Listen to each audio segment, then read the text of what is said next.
আসসালামু আলাইকুম প্রিয় বন্ধুরা, সবাই কেমন আছেন? আশা করি ভালো আছেন। আমি ভালো আছি আলহামদুলিল্লাহ। বাড়ি তো করলাম 4টা বছর হয়ে গেছে, কিন্তু মনের দুঃখটাই শেষ করতে পারলাম না গাইস।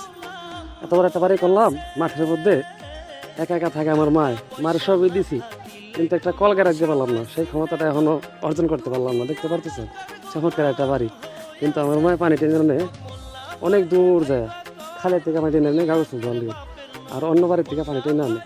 এই ডেরা মরছে ঠিল্লা দিয়ে টেনে টেনে, কত বড় একটা ঠিল্লা, এক এক মানুষ আমার আব্বার আমার মাটাই না হয়। তো দেখেন খেতে খেতের দিকে চমৎকার লাঞ্চা শাক তুলে নিয়েছে, এগুলো রান্না করবো। আর আমার দিচ্ছে গোসল করার লেগে তো কল নাই, আমাদের কল কাটতে পারি নাই, তার কি করবো, ঠিল্লা ধরা দিচ্ছে আমার হাতে।